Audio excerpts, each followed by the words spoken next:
Olá, amigos da Revolução Industrial Brasileira, como vão vocês? Esse vídeo é um vídeo especial, é um vídeo de agradecimento. Eu estava meio sem ideia até a respeito do que comentar hoje aqui com vocês, até que, voltando aqui para casa, eu recebi pelo Correio do Brasil, um livro editado pela Fundação Maurício Grabois, chamado Pensamento Nacional Desenvolvimentista, tá? Que é um trabalho de pesquisa dos organizadores Nilson Araújo de Souza e Rosanita Campos. Então eu queria fazer um vídeo aqui contando para vocês um pouco sobre essa obra, que deve ser muito recém-lançada, Pensamento Nacional Desenvolvimentista, da Fundação Maurício Grabois, editado pela editora Anita Garibaldi. E agradecimento a eles por terem feito a gentileza de me enviar um exemplar. É um livro razoavelmente volumoso, mas de uma importância muito grande. Eu já andei folheando aqui o que tem dentro desse livro. E o livro que veio com a dedicatória, eu realmente estou muito agradecido, recém-editado, de 2021.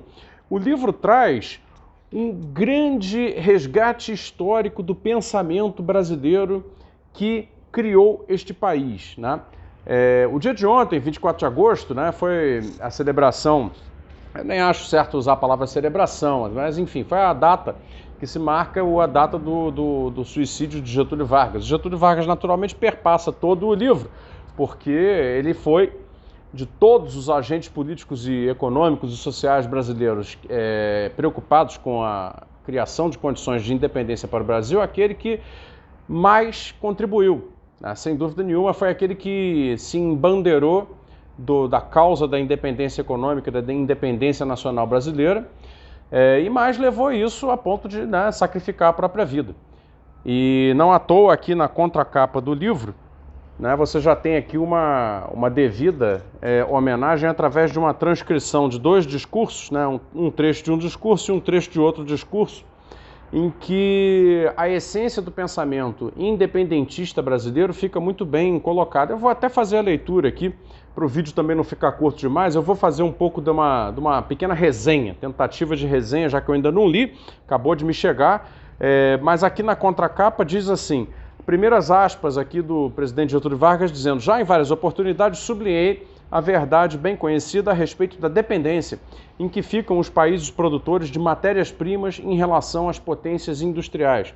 Aqui, evidentemente, já no ano de 1947, discursando no Senado Federal, o presidente Getúlio Vargas, que na época não era presidente, estava no Senado Federal, ele expressa aquilo que ainda viria a ser um diagnóstico confirmado pela ciência econômica anos depois. Era um pensamento em gestação do qual ele tinha uma percepção já muito clara. A de que uma economia de um país territorialmente vasto como o Brasil, com potencialidades de recursos naturais, com potencialidades humanas grandes como o Brasil tem, era um país já grande demais para não ter um projeto, para não ter uma política que declarasse independência econômica, que declarasse soberania econômica. Era um país, já era então e continua sendo, um país que não tem nenhuma vocação para ser colônia, ao contrário. E infelizmente ainda hoje nós temos que travar esse debate, travar essa discussão, e publicações como essa aqui da Fundação Maurício Grabois são evidentemente uma enorme contribuição para o fortalecimento dessa posição. O segundo trecho aqui diz o seguinte: o que existe por parte de alguns homens em nosso país, arvorados em líderes da economia nacional, vejam como isso é atual, é apenas um acentuado complexo contra o trabalhador brasileiro. Acham que ele não deve ser operário nas fábricas, que o Brasil não deve ter indústria, que é indispensável destruir toda e qualquer possibilidade de trabalho fora dos campos. Vejam a atualidade disso. O Brasil, no conceito desses homens, deve ser uma nação essencialmente agrícola. O operário deve mudar de profissão, pelo que pretendem, ou então voltar ao regime de escravatura. Discurso feito no aeroporto Santos Dumont, no Rio de Janeiro, em 11 de novembro de 1940, também pelo presidente Getúlio Vargas, então ainda presidente. Bom, fica claro aqui o seguinte, esse trecho eu até achei mais importante do que o primeiro que eu li, porque nesse trecho Getúlio Vargas denuncia a sanha interpretativa, a sanha política, a sanha econômica, disso que depois veio a ser conhecido como teoria do desenvolvimento associado, né? Desenvolvimento dependente associado do Brasil, ou seja, essa ideia que muita gente tem de apregoar para o Brasil o uso da sua vocação, a exploração da sua vocação natural, que no fundo não existe. As vocações são mitologias econômicas criadas e estabelecidas para os países.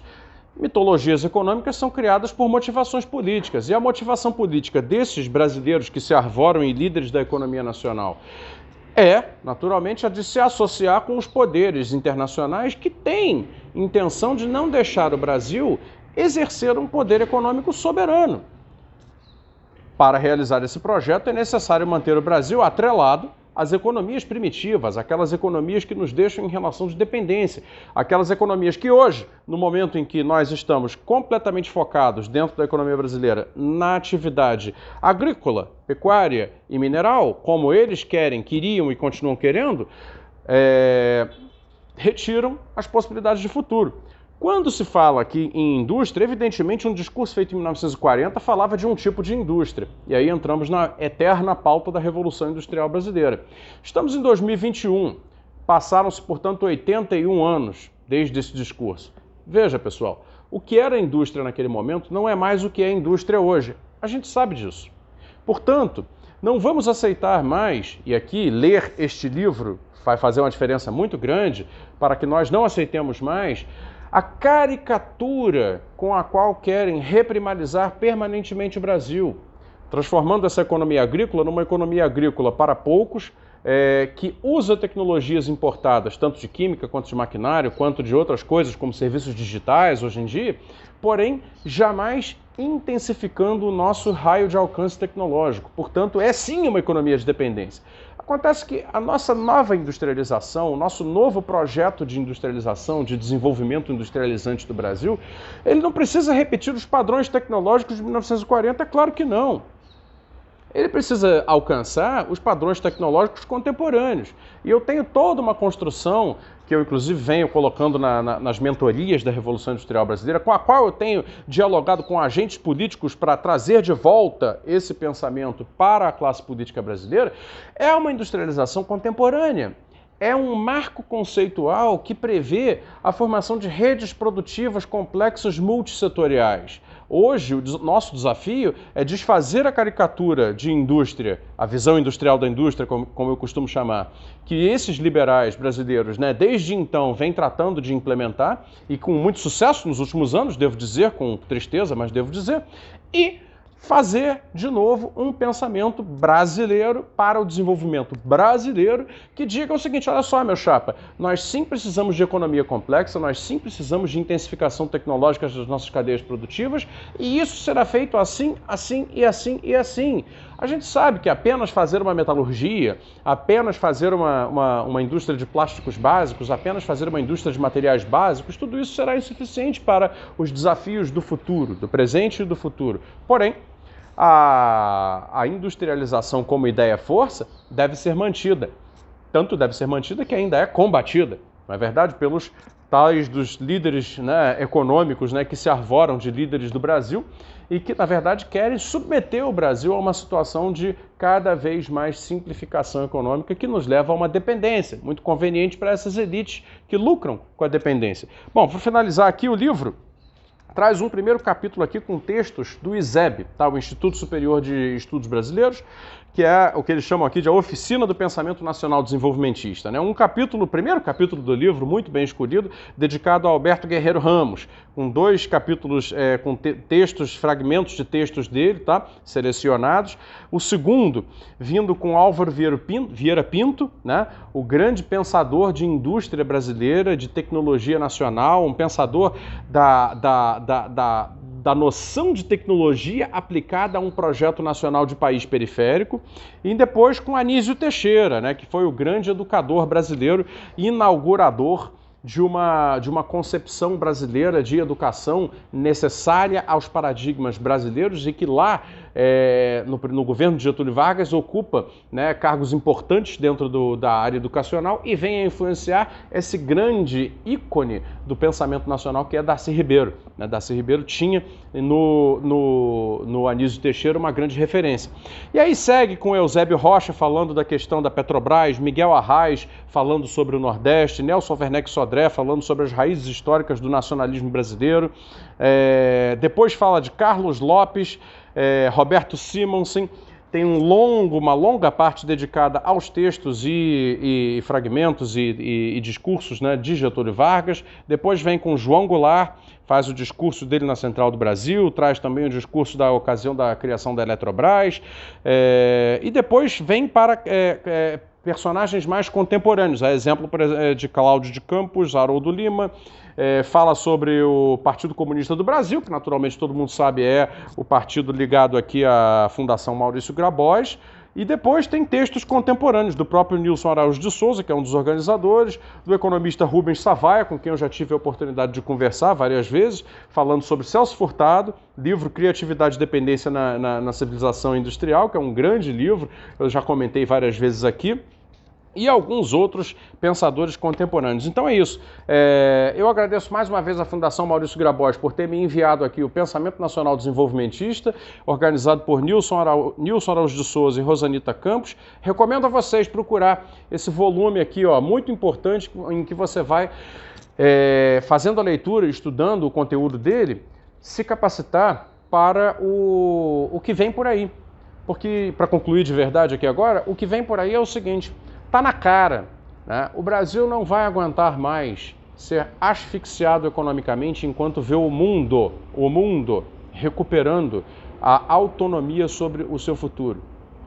A ascensão chinesa, a ascensão da Ásia como um todo, apesar de as interpretações escamotearem, né? Aqui no Brasil as interpretações escamoteiam tudo, né? Mas tentam escamotear os fatos evidentes de que a ascensão da Ásia se deve à aplicação de projetos nacionais de desenvolvimento. As interpretações que tentam escamotear, por exemplo, o fato de que a Alemanha e o norte da Europa fazem até hoje políticas industriais e, naturalmente, a tentativa de bloquear, né, a aplicabilidade de alguma coisa similar ao que os próprios Estados Unidos voltaram a fazer explicitamente nesse momento da história, tá? Tudo isso está levando o Brasil para uma posição de, além de isolamento e reprimarização e impossibilidade de crescer e se desenvolver, está levando a um contraste interpretativo, a um contraste cognitivo. Percebem? Ao longo dessa década, o que vai acontecer é o mundo vai descolar em termos de crescimento e desenvolvimento em relação ao Brasil. E o Brasil vai ficar cada vez mais asfixiado de possibilidades. É evidente que a sociedade brasileira vai reagir contra isso. É evidente. Daqui a algum tempo, que pode ser meses, pode ser alguns poucos anos, quando isso acontecer, esses vídeos que eu faço hoje, tem 1000 e poucas visualizações, serão vistos por milhões de pessoas. E aí o nego vai falar, mas aí aquele camarada estava lá falando isso há anos. Estava, realmente. Né? Claro, é uma evidência. O mundo voltou à ideia de planejamento econômico. O mundo voltou à evidência, né, se voltou para reconhecimento da evidência de que a geopolítica é uma disputa de poderes econômicos que precisam declarar independência e, portanto, essa fantasia globalista das cadeias de valor, né, vai perdendo validade dia após dia. E o Brasil, enquanto isso, né, tenta fazer agendas de integração em algo que já está desfeito. Portanto, é claro que o Brasil vai dar com a cara na porta, vai tentar fazer suas reformas, melhoria do sistema tributário, essas coisas que são importantes, realmente, e não vai obter o resultado desejado. E aí, né, nesse momento, é evidente que precisaremos de massa crítica para a formulação de um novo Brasil, que vai ter que vir, vai vir.